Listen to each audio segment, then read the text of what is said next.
was the prison that was built in 1902 to accommodate only non-white.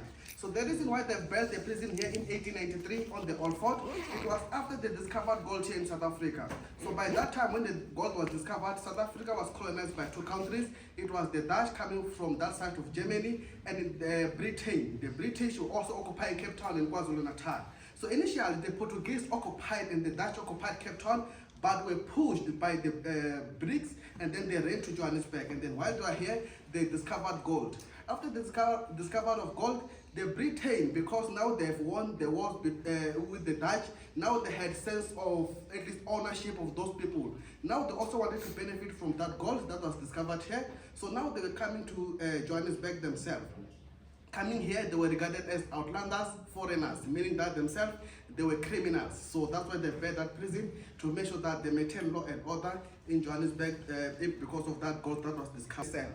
So it was a cell for this prison. It's one of the cells. So in this prison, we don't have single cells. One of the reasons is that there were single cells when this prison was built, but it was demolished. The reason is that now the prison was very overcrowded, meaning that you know that single cells can limit on how many people you can put, but a communal cell you can put as much as you want. So that's why we only have communal cells. Those single cells were demolished to make sure that they put as much as they want to put inside the communal cells.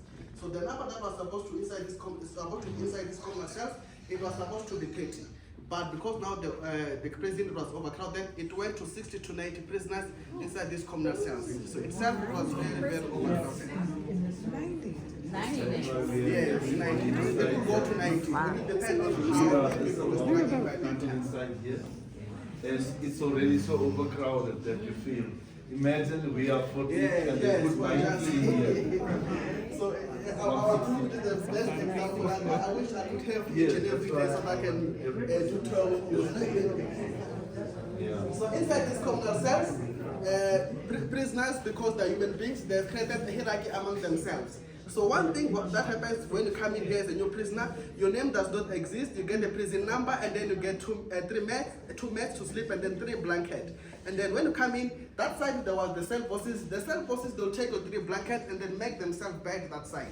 So the prisoners, they divided themselves at least into 4 sections.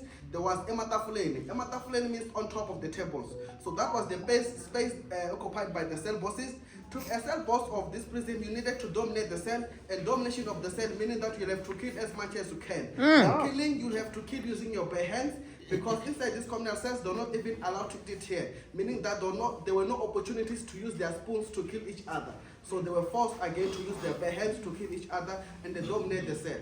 After domination of the cell, meaning that yourself, you will be picked by the authorities by how much you've dominated, and then they'll pick you and then they put you as a cell boss. So you work hand in hand with the authorities of this prison. So most of the cell bosses, it was the longest prisoners who have been here for the longest time. Again, it was the criminals, people who have committed crimes. The reason is that if you are my enemy, I'll never give you a higher position, meaning that the opportunities for political prisoners to be the cell bosses, it was very minimal. But for the criminals, it was very high. So possibilities of the criminals to be the cell bosses, it was at least 100%. So it was to make sure that those people who were committing crimes outside, when they come here, they must at least manage those people who were at least protesting against the government. Make sure that we suppress them, that if they get released, they're never going to protest outside because of the conditions that they have at least encountered. You know that if you encounter this kind of treatment yourself, you never want to go and protest because you'll get arrested. So it was to make sure that. So this prison, it will look like this during the day, less light, less ventilations. The reason it was to make sure that they prevent enough light inside the cell. You know that if you have light, you have at least sense of life, but if it is very dark, you don't even have hope. So it was to demoralize those prisoners to make sure that they don't protest again when they get released. These openings that you see here, it will be closed during the day, only open at night to allow only the coordinates to come inside these cells. But it was good for them because they were very overcrowded, meaning that it was very hot in here. Having at least a little bit of cold air, it was something good for them. So this was the conditions of the communal cells. So after Ematafuleni had the guard. So we also have this group here. This group were called the Sakabam. Sakabam, in one of our language, it is a slab.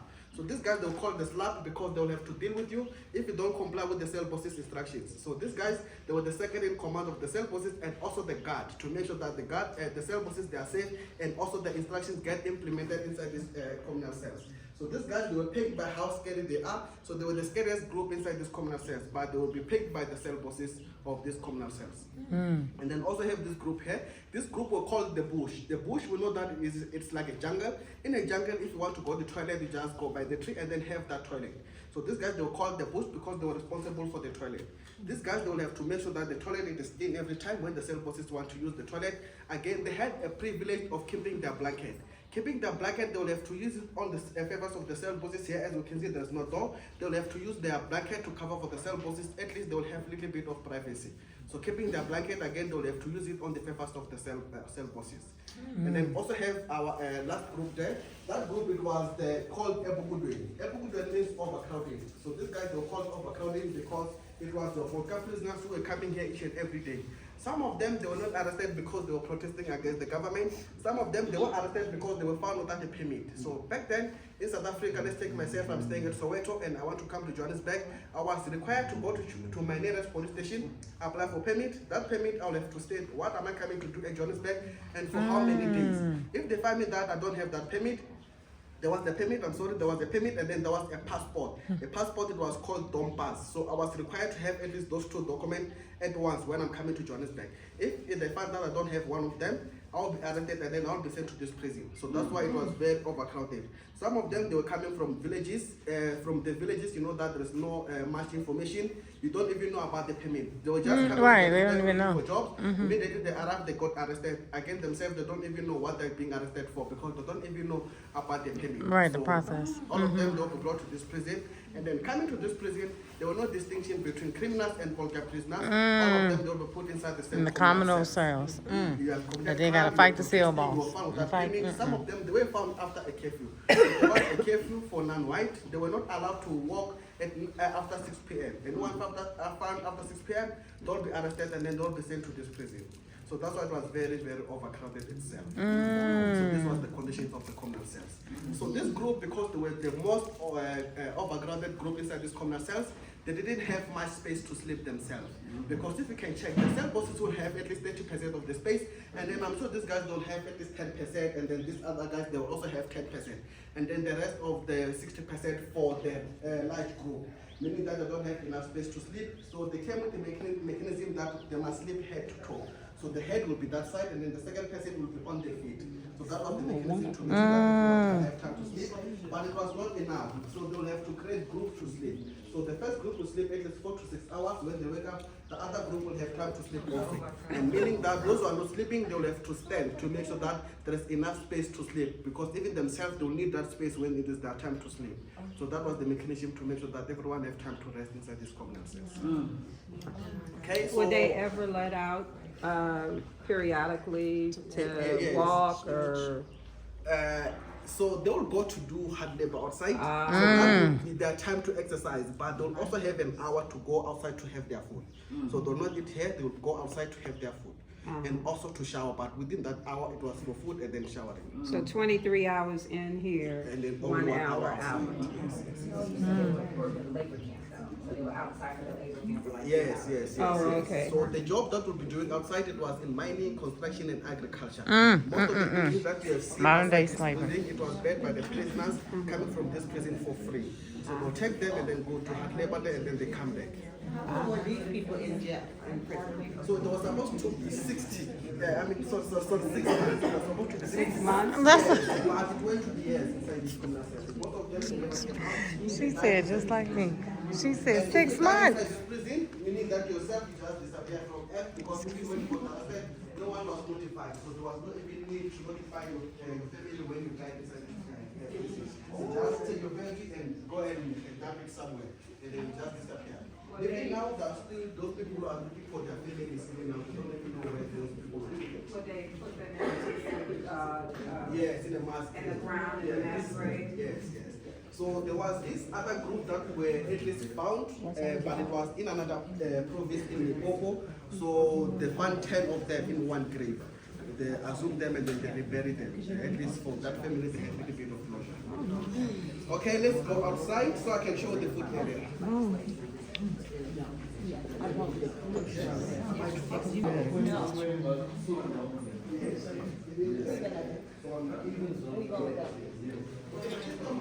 Yours?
For on the white section side, but they'll take a prisoner from here to go and cook food that side.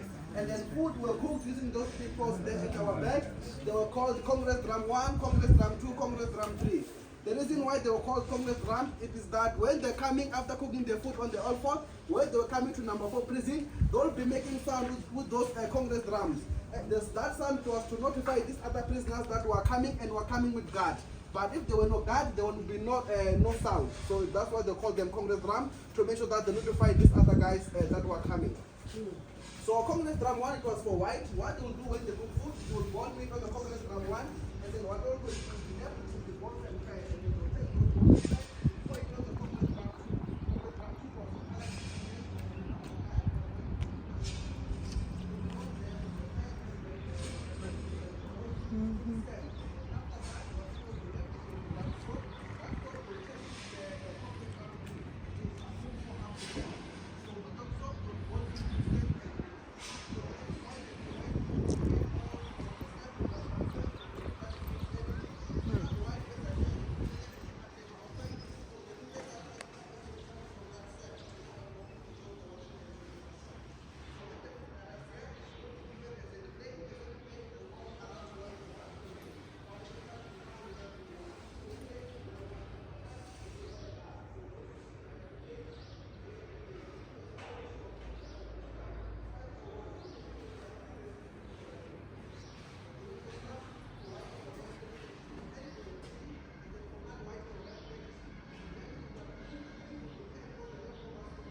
that they must hide whatever is in here. So now no one will take a step into coming outside from this building. So this was the courtyards, and there's also the corner.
Yeah, you're going to send it to me. You send it to me, baby. Okay, everyone, I think that is spending much time in this one. Please let's move.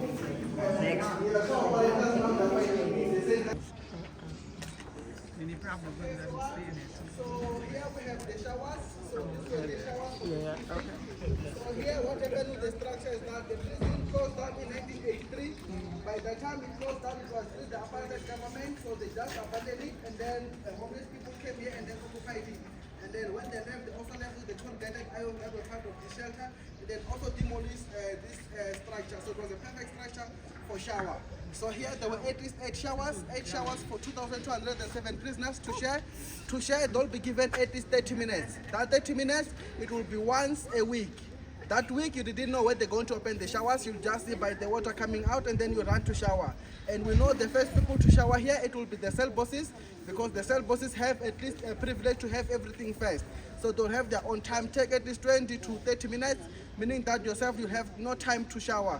Some of them, they came to this prison and left without having time to go to taste these showers. Some they even died inside this prison.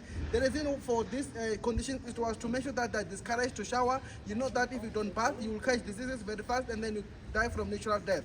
So it was to make sure that they influence the death of the prisoners inside this prison without their involvement. So that's why they even created this kind of conditions. So the prison itself, it was built under the supervision of a psychologist. I just forgot about his name, but it was built after the supervision of a psychologist. So they knew whatever they were doing, even when they built this prison itself. So when we look at our back, I have 2 communal cells. So on my left, it is called resistance and resilience. So that's where prisoners sometimes during Sundays, they'll be given time to perform in a competition.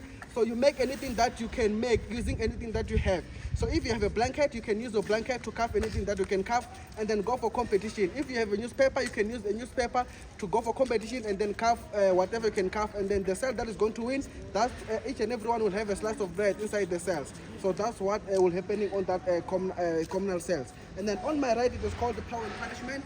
So there you're going to see some of the objects that they used to punish prisoners with, just inside this passage, just here. So there, yes. So So they're going to see some of the objects that they used to punish prisoners with. It is not all of them, it is just some of them that us we got when the prison closed down in 1983. Again, the authorities have destroyed anything that they thought maybe it will be evident that will go against them after this prison closed down, after we get our freedom by 1994. So that's why we don't even have much of those resources that they used to punish prisoners inside this prison. Solitary confinement cells. Yes.